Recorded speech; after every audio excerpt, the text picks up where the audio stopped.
Hey everyone, this is how to disassemble an Xbox 360 controller.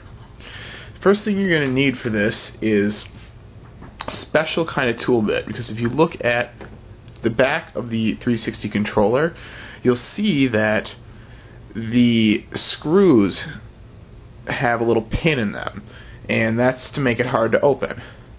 Well, luckily you can pick up a bit that looks a lot like this.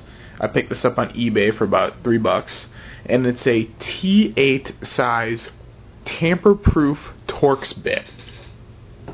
And for time's sake, I'm going to throw it into my cordless drill here.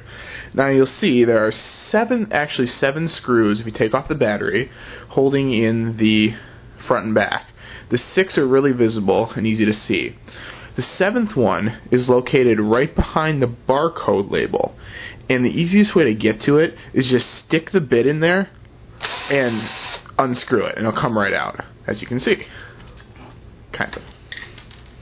Alright, now the other 6.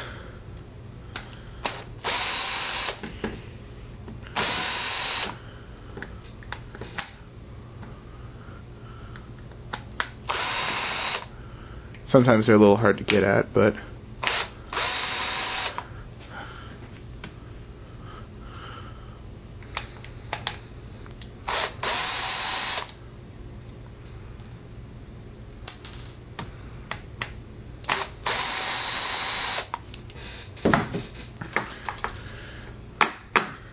alright, you can figure out whatever method you want to get the little suckers out here.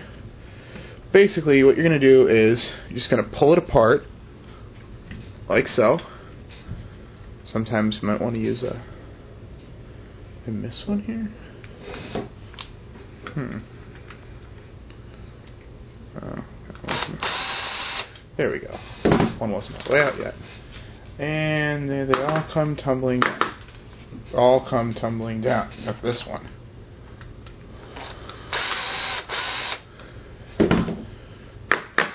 Okay, anyway, at this point you should be able to just pull the sucker apart, and you'll see the split kind of comes right about here in the center.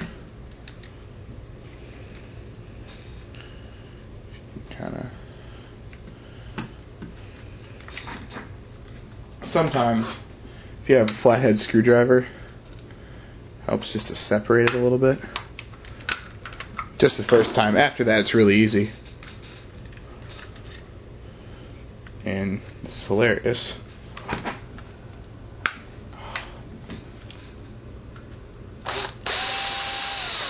There we go. One screw got stuck.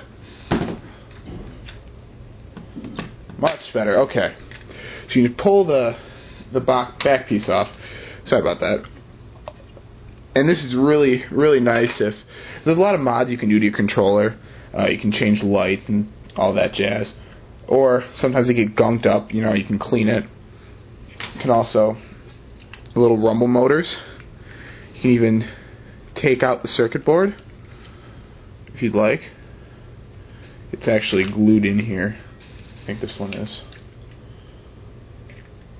Oh, actually what you have to do to get this thing out, you have to pull these off. And then there's 2 little pins that stick in. But the board actually comes off pretty easily. I've done it in the past. So there you have it. If you like this video, you can see others like it, and this in high quality at www.eVideoHow.com. Thanks for watching.